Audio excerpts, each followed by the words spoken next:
If you can recognize a Lao Tzu, you are already a Lao Tzu. It is very difficult to be a Lao Tzu or to recognize a Lao Tzu.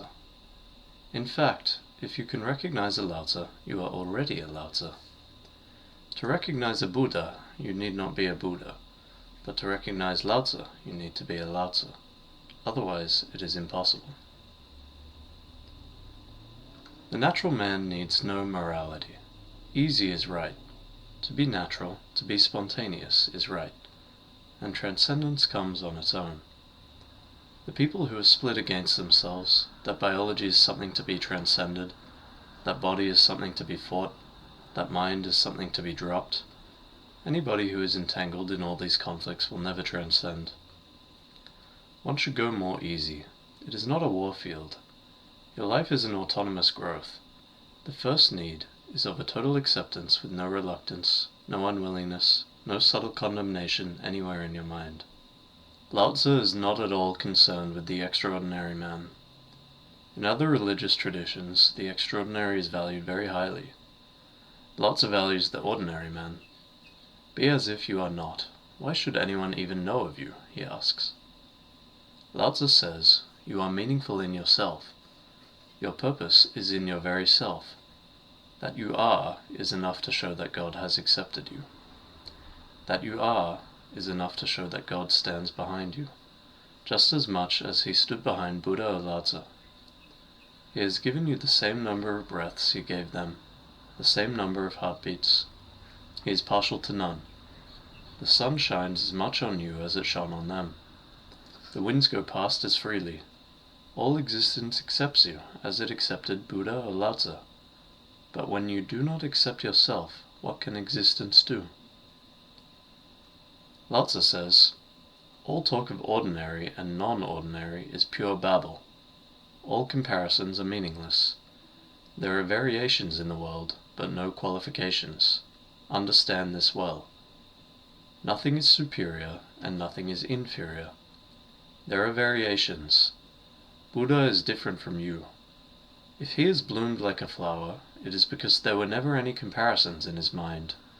He did not strive to be above anyone or below anyone. The other did not exist in his vision. He opened himself to the whole world. Your trouble is that you compare yourself with Buddha, Mahavira, Christ, and Krishna. Your efforts are all towards becoming something or someone that you are not. This is hell itself. To strive to be what one is heaven. The day the thought of being something else is destroyed, and only the thought of being as you are remains, that day becomes the day of liberation.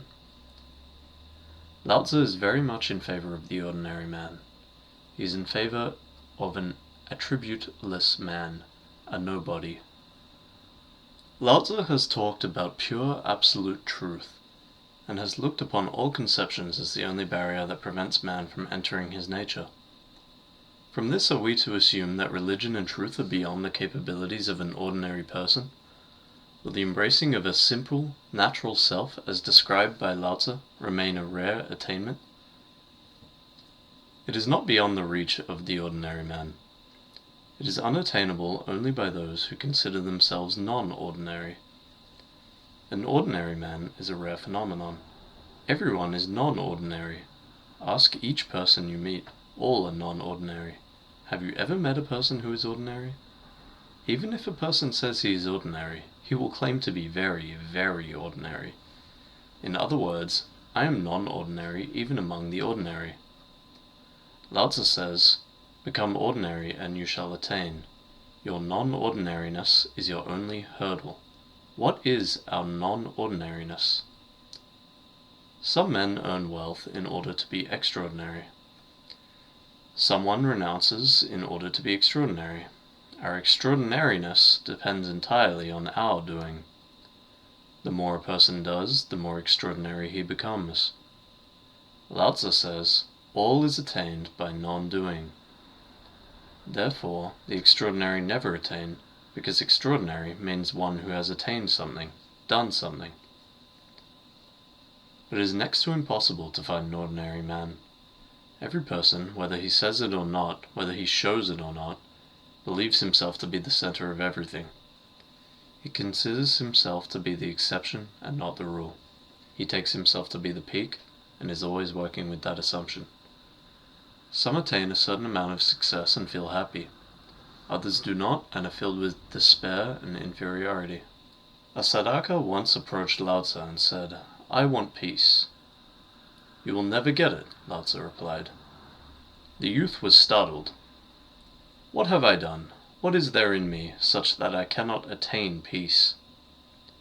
Lao Tzu then explained, "As long as you wish for peace, you will not get it. I too desired for a long time, and ultimately discovered that the desire for tranquility becomes so great a dissatisfaction that no restlessness is greater than this. Therefore give up the idea of desiring peace." Desire, wishes, and longings capture us from many directions. To be desireless means I accept myself as I am. If I am restless, I am restless. If I am uneasy, I am uneasy. If I am in captivity, I accept that I am in captivity. If I am in misery, I am in misery. The total acceptability of myself as I am.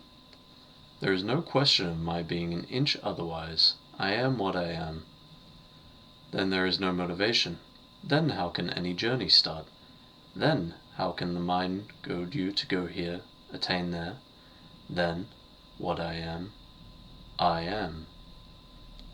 The quintessence of Tao is tathata, acceptability. Where there is total acceptability, there is the condition of desirelessness. The slightest unacceptability gives rise to desire. Then longing and passion follow in its wake. Then the race begins. Mind you, longing is born out of unacceptability.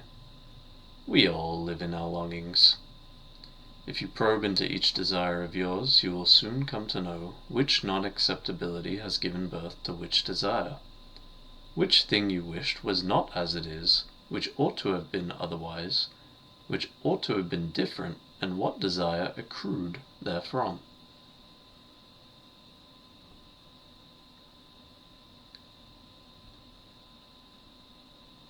A total acceptance. This is what Lao Tzu calls Tao, the river flowing toward the sea. It is not making any effort. It is not in any hurry to reach the sea. Even if it doesn't reach, it will not get frustrated. Even if it reaches in millions of years, everything is okay. The river is simply flowing because flowing is in its nature. No effort is there. It will go on flowing.